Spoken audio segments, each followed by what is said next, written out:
Now lastly, we have Claudina Richards, who's a lecturer in law at UEA.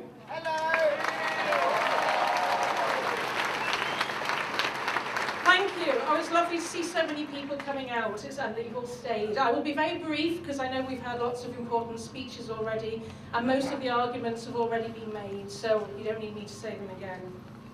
But like many other people, since Friday, every time I meet somebody who's from another member state, I apologise to them.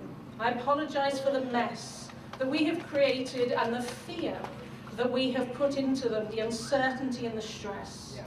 Because we are all European citizens, we can see from the flags. It is part of our identity, it's part of my identity. And we all wish to keep that identity as part of our identity. And we want to continue sharing that identity in common with all other EU citizens across the member states. That's the first thing I want to say. We need to move away from this old idea that we have of the nation state.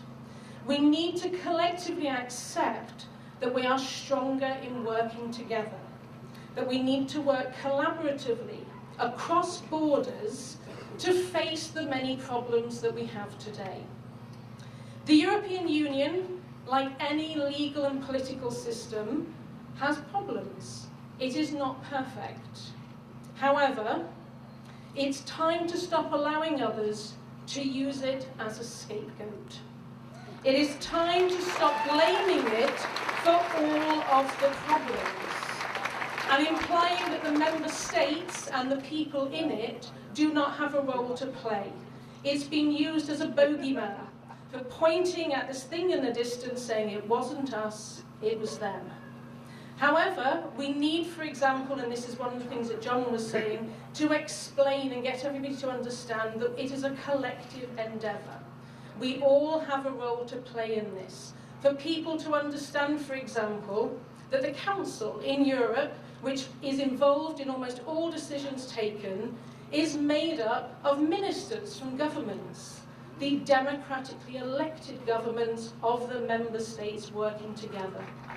The European Parliament represents us, the European citizens collectively, and we vote for them. We are the constituents, and they represent their constituents who live across the European Union. And this is really important. Now, most of us probably haven't spent that much time talking about the benefits of the European Union until very recently. We take it for granted. We take it for granted we have our European health insurance card that we can use when we go on holiday and so on. But by being here together today, we are demonstrating collectively that we believe that this is the way forwards and that this is the benefits that we have. Now, one of the big constitutional questions that faces us right now, and there are many, many of them, is the question of triggering Article 50 of the Treaty of the European Union. Because Article 50 is that formal procedure that a member state would have to trigger in order to withdraw. And within the UK right now, one of the big questions we have is it left to the Prime Minister and the government to exercise on their own, or does Parliament actually have to give its agreement for this to go ahead?